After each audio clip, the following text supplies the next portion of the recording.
What's up, YouTube?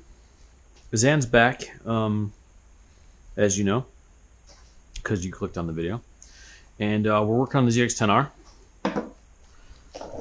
Now, tonight, on this episode of Zan Messes Things Up That He Shouldn't, we're actually going to look at this guy right back here. This is a cam chain tensioner.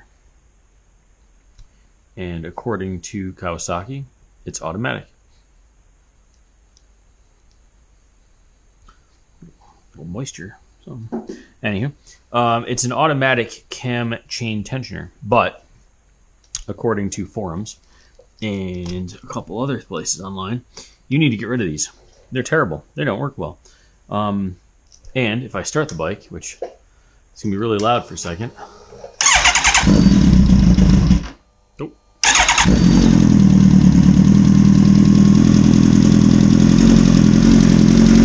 There's a slight noise coming from here.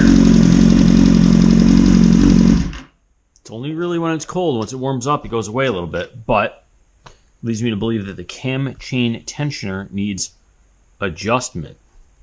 But Zan, you just said it's automatic. Yep, I did. I totally did, YouTube. You were right. You caught me. It's an automatic one. But the brilliant people of the internet have found a way to modify it just a bit. So what we're going to do is we're going to go by their rules of modification. And their rules of modification are very simple. They are loosen it. So what we're going to do is, and I'm going to try to do this without taking the new freshly installed coolant hose off, is there's a bolt, I don't know if you can see it right there, and there's another one back in here under the coolant hose. And luckily everything's loose, so we can get this out of here. I think it's just temperature. And we're loosening both of those up.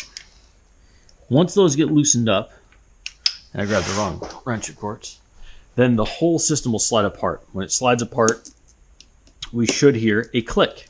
When we hear said click, I grabbed the wrong one yet again. When we hear that click, that means it is adjusted one tooth of the auto tensioner. Then we're going to tighten it back up, and I'm going to give it another listen. Now, if you guys can't hear it in the video, I'm sorry. I'll try to modify the audio just a bit to make it work for us. But if you can't hear it, I apologize in advance, because I can't do a whole lot about that. Okay, now we got to get to the other one, which is back in there somewhere.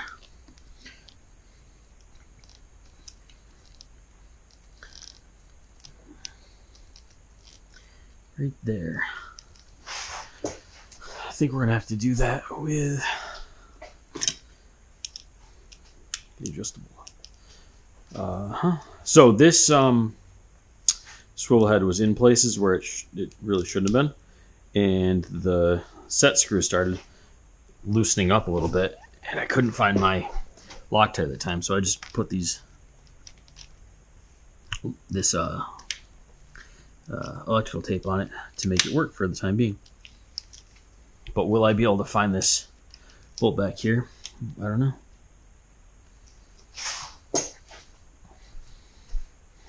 I think a better option would be the emergency kit. And the 8 mil out of this would be easier to get back there.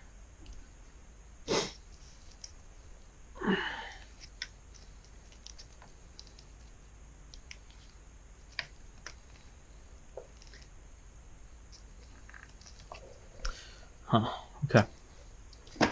It's going to be all about getting the exact right angle for this. And working everything in and out of the way it should be. So we'll get it. Alrighty. Through some finagling, I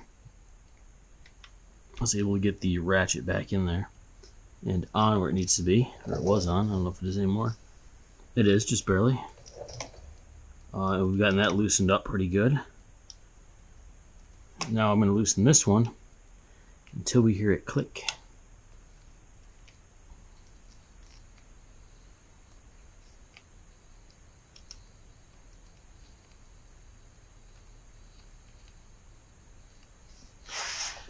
Now the point of this is to extend the spring out, or extend this out just a bit. Get my little trusty screwdriver here, so that the auto adjuster clicks one last click. And I saw this online on another YouTuber's channel who, I forgot who it was now, but just Google search ZX-10R CFC. I don't remember what it was called. Ooh, I heard it click. So we should have just adjusted the tension just enough that it's now going to push on that chain tensioner a hair more and seat it in there properly. Now, I didn't want to take this wrench out because it was a pain to get in there, and now I can just tighten her back up. Oh, maybe not. Maybe a slip there. I'm trying to get a good angle here. I'm using this to pry on the hose just a bit, give myself a little bit more clearance.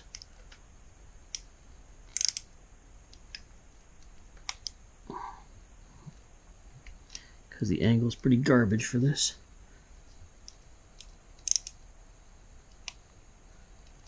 Okay, that looks pretty tight. See, we're so tight that we're pulling our tape off here. This one's easier.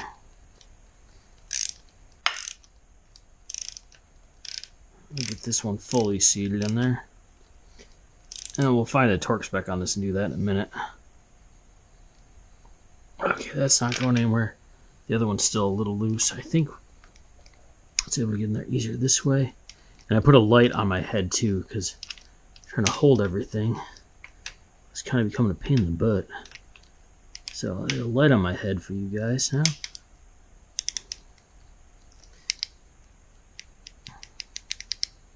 Oh yeah, see this set screw already backed itself out yet again. So I have to determine if I have the correct... Oh wow. I might not have the correct Allen for it, which might be another reason this thing's taped together.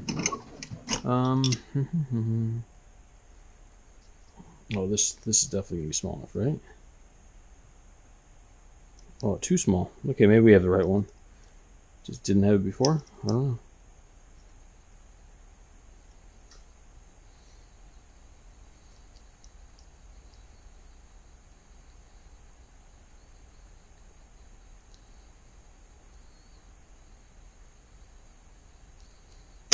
Okay, that should do us. Now this we'll get out of here because it didn't really seem to be helping as much as I thought it would. Oh wait, maybe it would if I put something thicker back here. Just there we go.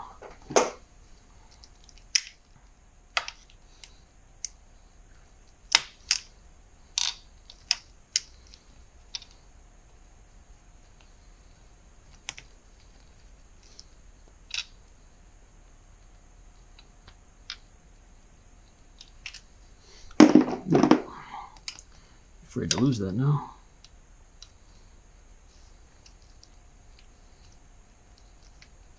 So we're gonna get this tightened up. We're gonna torque it down, and then we're gonna run the bike. How does that sound, everybody? You don't have to watch me fight this thing for 2 hours.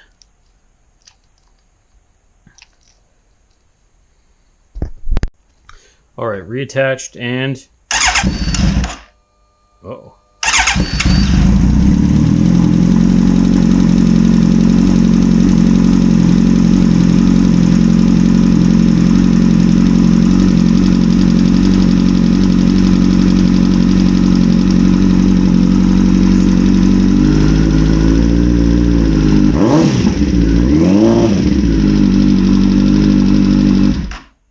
To me, it sounds better. Not perfect, but better. So maybe there is a problem with the cam chain or the tensioner.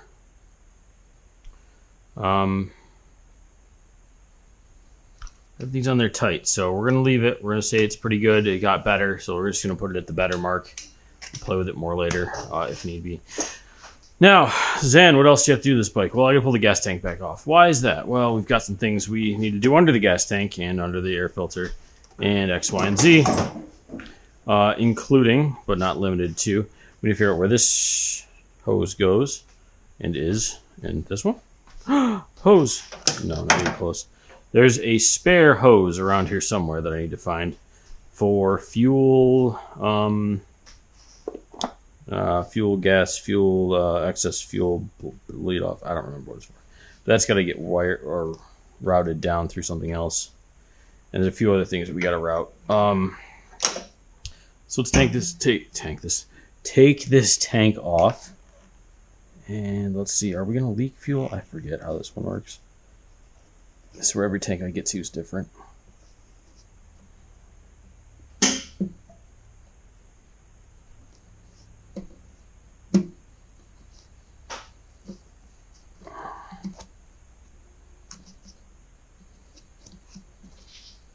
Oh wait, did I take the bolts out on that end? We have a wiring harness here that I disconnect, and I have to pull this fuel line, which looks like it's ready. So let's disconnect this electrical connector first, so that if it does start leaking fuel, we can just move with it. We don't have to scramble. And this came off by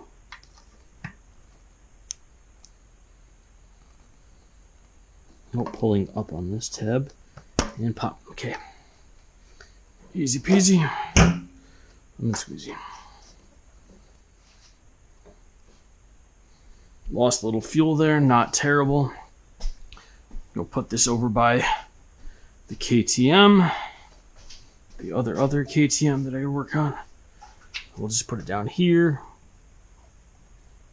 on its side this way. I think this will be safest for it not to leak anymore anywhere. Whew, stinky. Okay, so this air box is not really on well, and there's also a hose right here that I thought I had to take more of this off. I don't think I'm going to have to. Oh, I'm not going to have to at all. Nice. There's a rubber hose right here that is a breather from the bottom crankcase. Oh, come on, get out of there, you little punk. It's caught on a wire, so I can't show you guys because it's caught. Come on. Yeah, missed that one in the setup. Okay. Got it this time. Haha. This guy. This hose here goes into the air box here. Spin that around. And we're going to look at these wires because there's a couple wires there seemingly slightly pinching that I don't really like. They're in the way of each other. Well, it looks like it's got to go there to there. Okay. To there. You just got to get it around each other. To there to get around. To there to on here and there and there. Done. Okay, that was one of the hoses I had to do. Check and mate. Whew. The other thing I have to do is take this air box back off. What's in? You just put it on. Yeah, I know. Oh, actually, top of this air box has to come off. Not the whole thing. That is because we need to put an air filter in this. Now, the air filter we have is a K&N. And I've complained about this several times. I'm going to complain about it one more time before I finish this project. Excuse me. That the previous owner of this bike, which was a dealer, or well, I guess the previous owner technically was the dealer that sold this to my buddy, pulled everything off to about the point we're at here, minus a rubber cover, and didn't come in here and check the air box for a filter, and the filter was clogged. And that just rubs me the wrong way when you've done 90% of the work to get to something, and then you just don't. And, you know, I mean, I guess if it was a private seller, I could almost, you know, be like, oh, well, you know, that's kind of a pain in the butt to get to. Like, whatever, but you're a quote-unquote dealer and you're selling used bikes, you would think you do just a touch of maintenance to them to make sure the next guy's happy with it, because I know my buddy's pretty upset, and I know of another bike, similar story from the same dealer, and I know I'm not thrilled about this, because if this bike didn't blow up, I wouldn't be fixing it. Come on, what's this stuff? There you go. So yeah, we were running no air filter because we could, and this housing is secured down through that one, and this, I guess,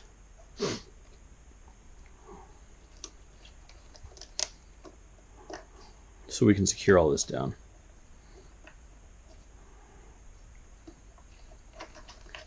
You gotta sneeze. Now this bolt here doesn't seem to want to go in all the way, or it doesn't seem like there's enough thread for it. Oh, it seems like a really long bolt. So I need to find what bolt goes in there too, which should be easy because we have the internets. Okay, so YouTube, this is the Canon filter in question. I've probably showed this a couple times, but we're going to go inside. We're going to clean all this up. And then we'll put it back in this bike the way it's supposed to be. Clean. I know, shocker, right? And I gotta find some tools. I'm missing some tools out of here. They gotta be right here somewhere, but got some oh, there's some screwdrivers. And we've got some bolts missing we gotta put on. And then what else? Oh, I should probably clean that too. Take the silencer cover, bring that inside, clean that off too. This is just a cover for another piece of foam that's supposed to quiet it down. That's the foam here. It's all destroyed.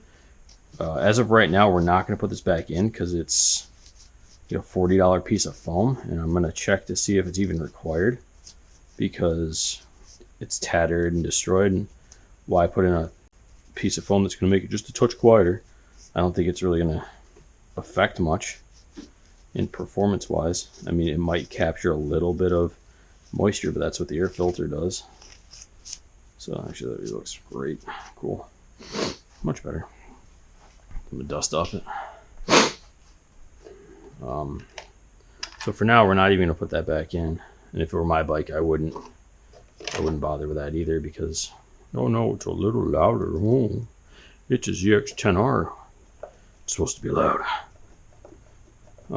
Yeah. But let's just get this wrench in, or this screwdriver in here, and look at this. Garbage. Just absolute garbage coming out of this. You guys are seeing this in frame here. But I'm not digging into it, I'm just getting down, like, laying at the bottom of these pleats. Just all this is just coming out of the filter. So this might take a couple cleanings. That is really in there. So we'll go clean that up, and then we we're gonna do a couple more things to this bike. Let me get my notebook of doom here.